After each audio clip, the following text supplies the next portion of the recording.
이상민 의원이랑 그 한동훈 위원장 두 사람에 대한 얘기까지도 좀 정리를 해봐야 될 것 같아요. 이번에 이제 그 이상민 의원이 신율의 뉴스 정면 승부에 출연해가지고 인터뷰를 했습니다. 그러면서 이런 얘기를 하더라고요. 한동훈 장관이 전당대회 출마하는 쪽으로 마음이 기운 것 같다. 원래 그 한동훈 위원장이 이상민 의원을 만나겠다라고 했죠. 근데 저는 만난 줄 알았는데 아직까지 안 만나셨다라고 해요.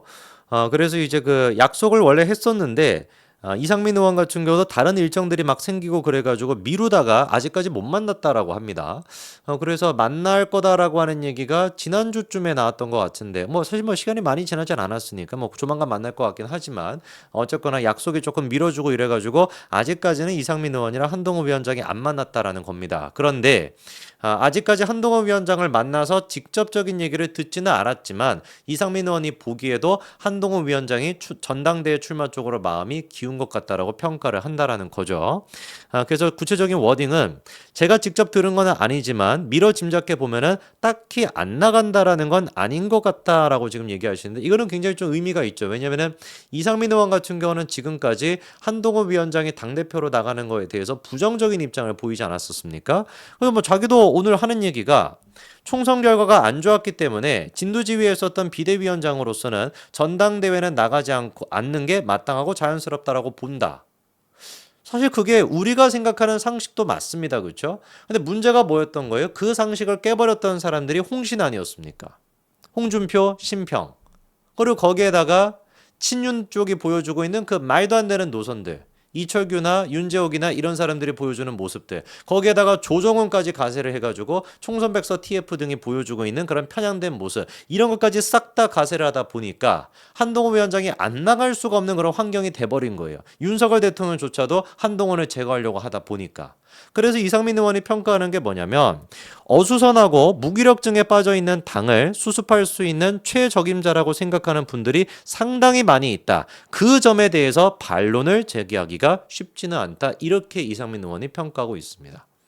사실 그러니까 이상민 의원이 보기에도 총선이 끝나고 난 뒤에 총선에 책임을 졌던 사람이 나오는 거에 대해 가지고 원래 상식적으로는 안 나오는 것이 맞지만 본인께서 지금 느끼시기에도 어떻다라는 거예요. 지금의 어수선한 당, 무기력에 빠져 있는 당, 이 당을 회복시킬 수 있는 사람은 누구밖에 없다라는 게 공감이 된다라는 거예요. 한동훈 위원장이 될 수밖에 없다라는 게 공감이 된다는 거죠. 그런데 이제 또 걱정하는 마음도 표현을 하십니다. 총선으로 심신이 많이 지쳐 있는데 공격까지 받게 되면 사람은 감정의 동물이기 때문에 지치고 상처받을 수 있다. 저는 이 말이 좀 공감이 많이 됩니다. 사실 이제 그 한동훈 위원장이 당대표로 나오는 거에 대해 가지고 염려를 하셨던 분들도 사실 생각했던 포인트가 뭐예요? 아니 총선 기간 동안에 그렇게 고생하고 그렇게 애를 썼는데 또 당대표까지 나와가지고 당대표 나오면 또 얼마나 공격을 당하겠냐. 그게 이제 또 걱정이 돼가지고 안 나왔으면 좋겠다라고 생각하시는 분들도 많았었죠. 실제로 저도 그랬었고. 실제로 지금 또 공격을 당하고 있지 않습니까? 그리고 뭐 이철규가 됐거나 윤재욱이 됐거나 심지어 조정훈까지도. 이번에 그 뭐 좀 번외 얘기이긴 합니다만 여러분 그 저기 수학 선생님 중에 그 삽자루 선생님 있지 않습니까? 삽자루 선생님 다 아시죠? 제가 이제 그 중고등학교 다녔을 때만 하더라도 그 인강 쪽에서 굉장히 그 잘 알려져 있는 분이 그 삽자루 선생님이었는데 그 삽자루 선생님이 이번에 돌아가셨잖아요.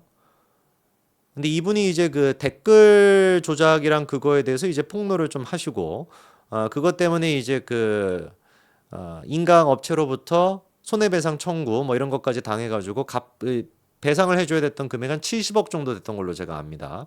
70억 정도 됐었는데 그때 당시에 이제 다 아시네요. 삽자루 선생님 그렇죠? 그때 당시에 이제 삽자루 선생님이 도움을 줬던 사람들 제가 이제 삽자루 선생님이랑 연락도 했었거든요. 삽자루 선생님 같은 경우도 뭐 정치적인 막 그런 게 엄청 강하신 분은 아니지만 그래도 제가 연락도 주고받고 안부도 이렇게 엽죽고 고생 많이 하신다 그래서 저한테 응원도 해주시고 그랬던 분이다 보니까 이번에 돌아가셨다라는 거 듣고 더 좀 저 충격을 받았었는데 근데 이제 그분이 이제 그 댓글 조작이나 이런 것들을 폭로할 당시 삽자루 선생님이 도와주셨던 분들이 좀 많아요. 삽자루 선생님이 이제 그러니까 뭐 이런 걸 폭로하고 계시다 보니까 다른 선생님들 같은 경우도 삽자루 선생님한테 와가지고 야 이런 것들 좀 같이 다뤄주면 안 되냐 뭐 이렇게 부탁하기도 해서 실제로 다뤄주기도 하고 이랬었는데 나중에 이제 70억 정도를 배상해야 되는 그 문제가 처했을 때 어느 누구 하나 삽자루 선생님을 도와주지 않았다라는 거고 그래서 그 배신감이 굉장히 컸다라고 합니다.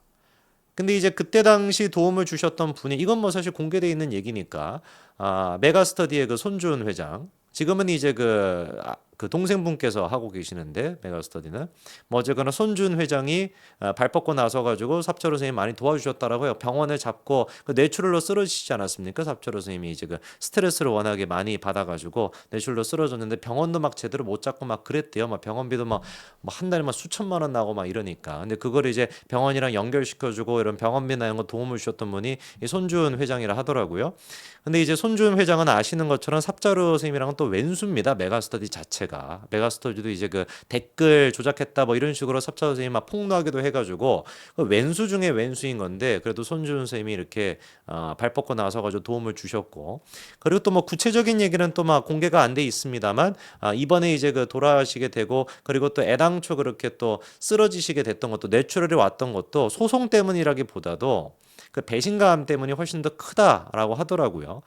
근데 이제 그 한동훈 위원장 같은 경우도 물론 이제 그 겉으로 보는 모습 같은 경우는 아무런 이제 그 뭐 스트레스도 안 받으시는 것처럼 보이지만 어떻게 스트레스를 안 받겠습니까? 특히나 이제 그 조정원 같은 사람을 보면서 무슨 생각이 들겠어요? 아니 제가 기억하는 게 맞으면 아마 유세 제일 처음 나갔던 게 마포의 그 조정원 거기 유세를 제일 처음 나가지 않았었나요? 한동훈 위원장이 제가 기억하기로는. 그 제일 처음부터 유세 나가고 한 세 번인가 그렇게까지 유세를 해줄 정도로 어마어마하게 힘을 실어줬던 게 한동훈 위원장인데 100번 양보해가지고 한동훈을 위해가지고 목소리를 내주지는 못한다라고 해도 최소한 공정하게 침묵이라도 좀 지키든지 이랬으면 모르겠는데 서울이 중요하다. 서울에서 국민의힘이 승리를 해야 된다. 서울에서 우리가 대패했다라고 본인이 얘기하는 조정원 의원께서는 서울의 오세훈 시장을 만나는 것이 아니라 대구까지 내려가가지고 홍준표를 만나고 앉아 있으니 그 모습을 보고 도대체 한동훈 위원장이 어떤 생각이 좀 드셨을까요? 아마 어마어마한 배신감을 느끼지 않겠습니까? 그래서 이번에 이상민 의원이 얘기하는 것처럼 총선으로 심신이 많이 지쳐 있는데 공격까지 받게 되면은 사람은 감정의 동물이기 때문에 지치고 상처받을 수 있다라고 하는 요 얘기가 저도 좀 많이 공감이 좀 됩니다. 그리고 이제 그 조정훈이 만나서 총선 승리에 대한 뭐 이런 또 고견을 구했다라고 하는 우리 홍 시장님 추미애에 대해서 지난번에 국회의장 할 만하다 라고 또 국회의장으로 추미애를 추천하지 않았습니까? 근데 뭐 거기서 멈추지 않고 이유까지도 이번에 얘기하는데 추미애가 신뢰와 책임의 정치를 잘해왔기 때문이다라고 얘기하는데 판단은 여러분들한테 맡기겠습니다. 글쎄요. 추미애 국회의장 할 만하다. 이유가 뭐냐? 추미애는 신뢰와 책임의 정치를 잘해왔기 때문이다. 여러분들이 보시기엔 추미애가 신뢰와 책임의 정치를 잘해왔습니까? 우리 머릿속에 있는 추미애는 윤석열 검찰총장 당시에 법치 질서를 무시하고 자기 편을 지키기 위해서라고 한다면 검찰총장에 대한 직무해제를 불법적으로 하고 사실상 법원에서 또한 마찬가지로 그 불법성을 인정을 한 거 아닙니까? 판결이 또 이번에 나왔죠. 그런 추미애, 법무부 장관의 위치에 있었던 추미애, 법치의 가장 상징적인 자리에 있었던 추미애가 보여줬던 그 만행을 우리 머릿속에 또렷이 기억하고 있는데 그 추미애에 대해 가지고 신뢰와 책임의 정치를 잘해왔으니 국회의장 감이다 라고 얘기하는 이 지금 홍준표를 보면서 글쎄 여러분들은 뭐라고 생각하실지는 모르겠습니다만 이 홍준표와 조정훈이 원팀이 되어 있으니 글쎄요 한동훈 위원장이 뭐라고 생각할지 참으로 진짜 깝깝한 느낌이 듭니다. 네, 여기까지 말씀드리겠습니다.